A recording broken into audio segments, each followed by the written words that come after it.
What's up, guys? It's Parallax Abstraction, and welcome to PXA Peeks at Tadpole Treble.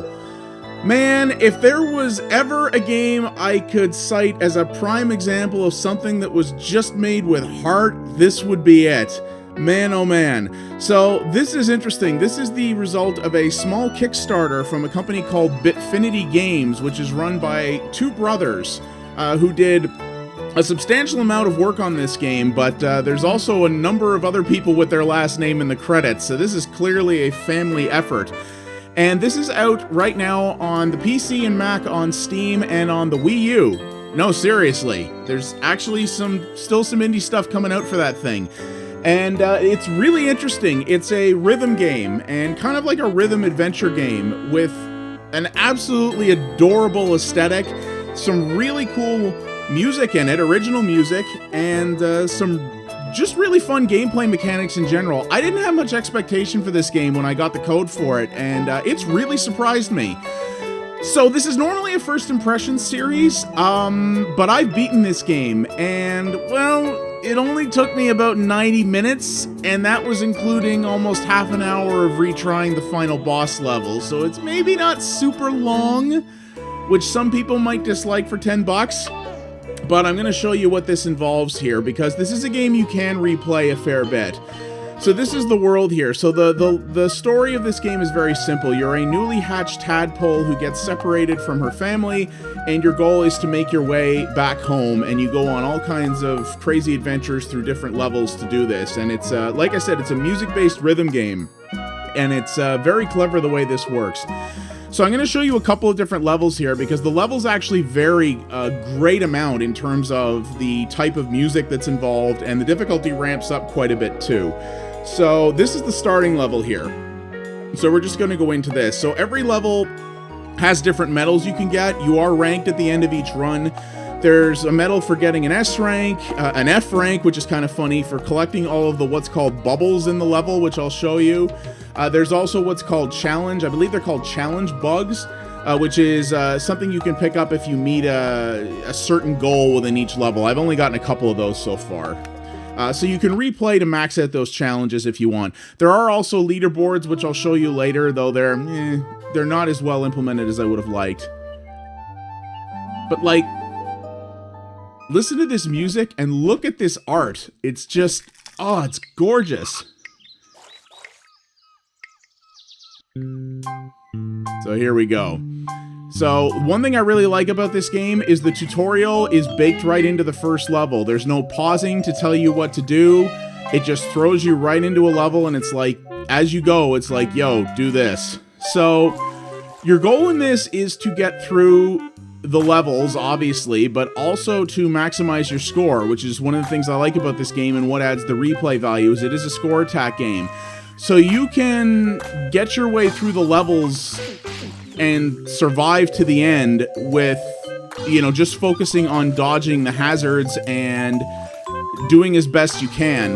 But this game also has various different score elements, which you can get through pickups, whether through the bubbles or those little smaller bubble things, which just add to your score. Or also anything like those bamboo shoots or anything like that you can smack with your tail. So the entire control scheme in this game is up and down and one button. And pressing the button does this. It basically smacks your tail around, which you can use to smack things or to hit bells like that, which will catapult you in a certain direction to pick up different kinds of power-ups. Most of this stuff is optional, but if you want to get the best score, that's what you got to do. So you see you can do things like that. And what you can also do is you'll see at the top there you've got your treble charge, which is kind of like, what did they call it? The mode in Guitar Hero where you tilted the guitar. Star Power mode, I believe they called it. So you can basically charge that up over time, and when you use your treble charge mode, you become temporarily invincible. So you can just plow your way through anything that would normally hurt you, and it won't. That's basically what it is. I found myself not needing to use it that often in my play of the game, but had I done so, I probably could have maximized my score a little bit better. So you probably, if you're playing this the way they intend, you probably should use it a little bit more. But you're getting the rough idea of this here. The story in this game, I mean, I won't spoil it per se. It's pretty simplistic, but it's also cute and a little bit moving and a little bit endearing. And I found it very fitting. The aesthetic in the story really comes across as though this is a game that was made for young people, but it doesn't really play that way. You know, if you were a young person with good rhythm, you most certainly could play this, but... So you see here the beginning of the adventure. Got to the end, and... Oh, God, no! Yeah. And there you go, you're ranked at the end, and this score will get filed on the leaderboards. I have never achieved an S rank yet. Getting an S rank in this game is brutal. It is actually very... That's the thing, no one individual level is super hard, but achieving all the top goals is going to challenge you. There's no doubt about that. So normally, as you progress, you'll move to the next level in the chain. I can sort of pick where I want to go because I've done everything here. I'm going to show you a couple of the other levels in here, because each, like I said, each one is themed a little differently, and some of them are really cool. Some of the levels have lyrics, too, and the lyrics are actually really clever.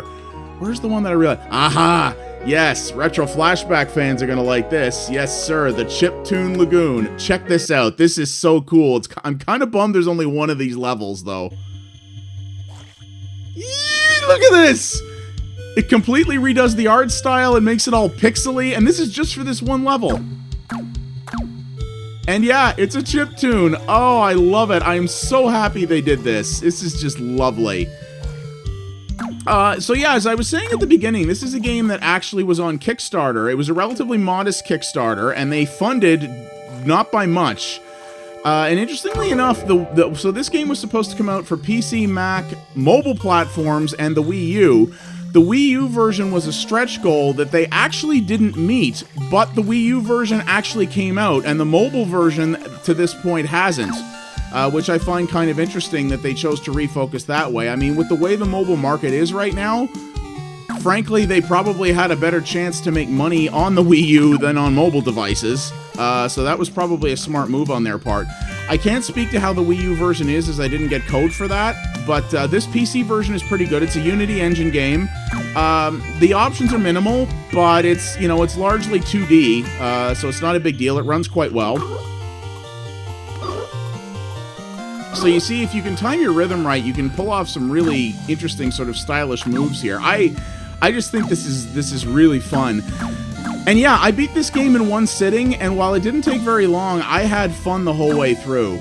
I think this is really, really cool. And one of the other things I'm going to show you here is that, so there are additional modes. As you progress through the game, you can unlock some additional stuff.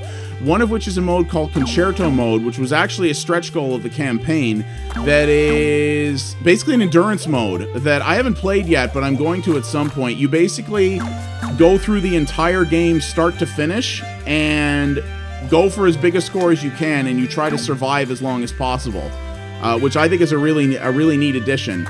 There's also a level editor in this that is remarkably advanced and pretty slick, that I'll show you briefly. I mean, I'm no good at editing levels, so I'll just show you what the interface looks like, but it's really, really neat. So there's more value in here than you might think, even though this is a $10 game that theoretically can have its core beaten in an hour and a half. I mean, if your goal with this would just be to play it, beat the story, and never touch it again, I'd say $10 might be a little steep.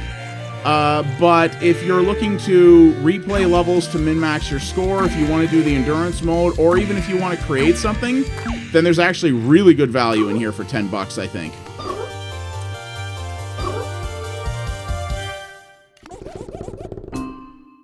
God, that's cool! I think that level is just the neatest thing.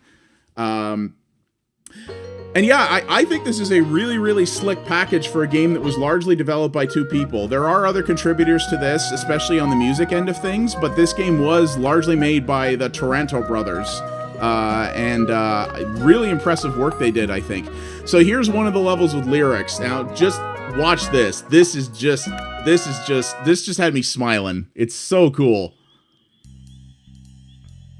So you see, everything is significantly themed, both visually and musically, which is why there's not a ton of levels.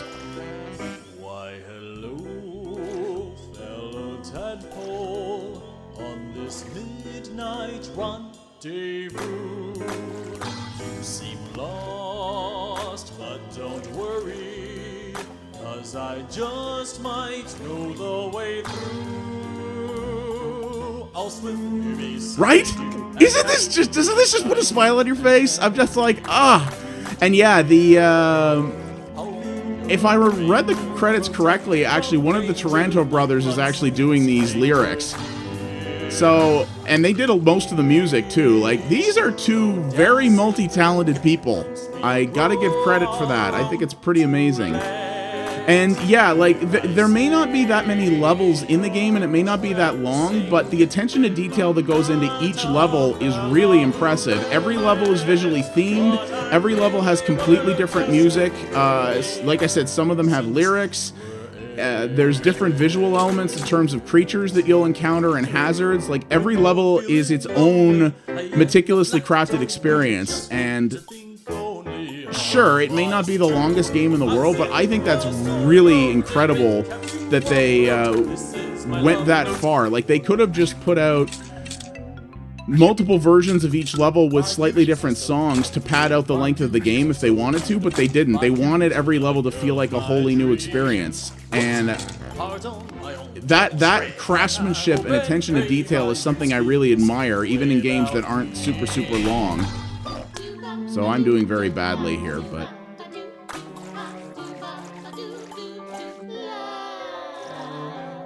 Oh, guys, this is so adorable. Like, I'm almost getting like this game is nothing like something like Yoshi's Woolly World or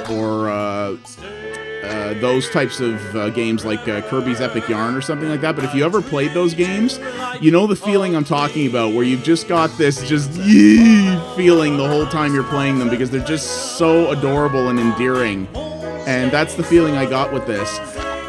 So yeah, this game really surprised me, honestly. I had no expectation for this. I was like, okay, some indie rhythm game I've never heard of. And I actually do enjoy rhythm games, even though I'm terrible at them. But I saw, yeah, some indie cutesy rhythm game. This doesn't look all that interesting. I don't know if I'm gonna like this, but what the heck. And then, yeah, and then I played it in one sitting yesterday and was like, holy living crap.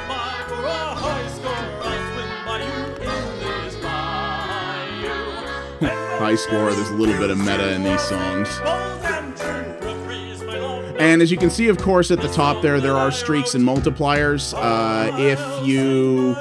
The streak is just avoiding hazards, which you can build up to a maximum of 30. The multiplier can go up, it's usually to 10. I'm not sure what the extra one is there.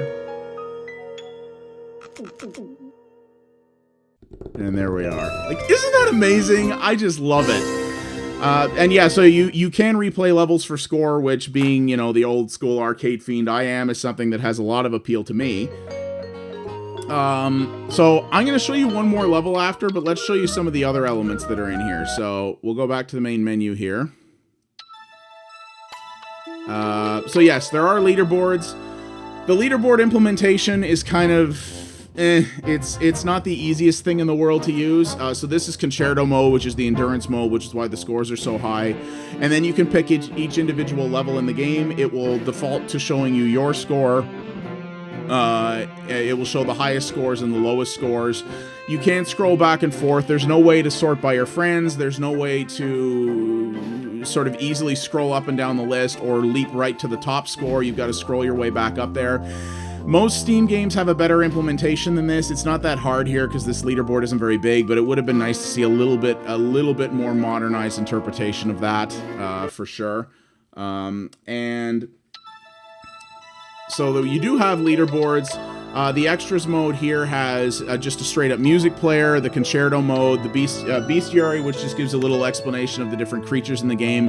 There are also little static comic book-like scenes in between major story beats that you can replay once you've seen them. Most of the stuff in this, so you sort of sees everything. This is kind of cute, you know. I think this is pretty cool. And you unlock these items by picking up bubbles as you go through the game. By default, they're locked. So yeah, you can do that, and then you have what's called the composition mode. This is really nice. I like this. They put this this little disclaimer up right at the front saying, hey, anything you make in this, you own it. I really like that. So, and they say we're also not accountable for any songs created, but anything you make in here is yours. We have no claim over it. Nice job, guys. I respect that a lot. They're really empowering people to create. So here's the UI. Like I said, I ain't no composer, but this looks really cool. Like, you can set your position in the level, you can set tempos, you can pick the level theme if you want. They have all of the elements from the main game here. Based on what I've seen in this, you could create all the levels that they have, or have the same level of creativity that they had in making the main game, which I think is really awesome. One incredible missed opportunity is this game does not have Steam Workshop support. Oh, guys, talk about the best thing, and they didn't do it. Because this was a Wii U game, it does have QR code support, so if you want to share levels, you can save it, and it will spit out this QR code that you can then post on forums. People can grab it with their camera and feed it into the game, and it will allow them to load in somebody else's level to play it. That is cool, but man, Steam Workshop is perfect for this. Like, that's what this game is made for, is something like that. Please, please, please patch in Steam Workshop support, because you want to talk about an easy way to make this game worth your asking price is if you have a huge library of easily accessible songs from fans. That would go so well. I really hope they add that in, because man, I know that the barcode, the QR code thing is fine for the Wii U, but Steam Workshop, you need that. God, you need that in this game. So yeah, so you're getting the gist of it here. I'm gonna show you guys one other really awesome song here, which is from the Thunder Creek level, which I also really liked. Also, there is a final boss in this game, and there is no score mechanic in that level. It's basically a puzzle boss. That's why it took me so long. Looks like you Hang on. pretty far from home. Got through a few tough scrapes, have you? Well, that don't amount to a hill of beans down here, cause this here's Thunder Creek. And you got a slug's chance in a salt mine of getting through here without a problem. I reckon you should mosey on back, cowpoke, before you get your goose cooked. Still hanging around? Well, don't say I didn't warn you. At least you'll be able to enjoy one last song courtesy of my snail amigo. Adios, muchacho. Let me tell you about a little place called Thunder Creek. It's a rather shocking. I love this. Anyway, so yeah, it would have. Yeah, the final level is a puzzle boss, so there's no score mechanics tracked in there. You have to learn how to the patterns and whatnot on how to beat it, which was actually quite tricky. Like I said, of the 90 minutes I played this, probably half of it was trying to beat that boss. But I just had to show this too, because again, the creativity on display here is just amazing. I hope these guys put the soundtrack for this game up for sale. Like, I know there's a music player in the game, but I could see a lot of people wanting to pick this up on Bandcamp or something like that. I hope they do that, because it's really clever stuff. Some of the lyrics are a little cheesy, but that's intentional. I mean, you can tell it is. And like I said, it's weird because the aesthetic and the music and stuff in this game makes it feel like it's a game made for young people, but the gameplay is not the easiest thing in the world, so I don't know. I mean, a young person could definitely play this game, but it would take a lot more practice.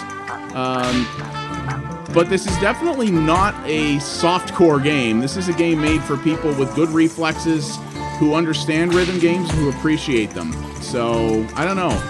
But, yeah, honestly, this has been one of my biggest indie surprises this year. I think this game is great. And while it's a little light on the number of levels in the playtime, I still honestly think it's well worth $10 just for the experience of it and how good an experience it is. And if you're someone who wants to replay levels for high score, if the endurance mode sounds interesting to you, or in particular, if you want to actually try your hand at creating some music using their tools, I think there's a crazy amount of value in there. I really like this game, and I think if you like rhythm games at all, you should absolutely pick it up. I think it's totally worth it. And yeah, I hope these guys find a lot of success, because the Taranto brothers are a talented pair. There is no doubt about that. Let's try to get through this. I screwed that up the first time.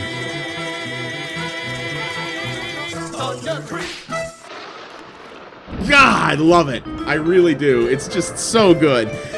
So yeah, guys, that's what I'm going to show you of this. This game's great. You should get it if you like rhythm games at all, or you just want a really endearing experience that'll keep a smile on your face the whole time. So yeah, that is Tadpole Treble, developed by BitFinity Games in 2016 for the PC and the Wii U. It is available on Steam for $10, and I believe it is the same price on the Wii U eShop. Can't speak to the Wii U version, but I'm sure it's fine too. Great game, innovative take on the rhythm genre, made by two very talented people. You should get it. I like it a lot. My name is Parallax Abstraction. Thank you so much for watching. If you liked what you saw here, please consider liking the video, subscribing to the channel, and telling other people about it. That would help me out a great deal. And yeah, I will see you guys next time. Take it easy, guys.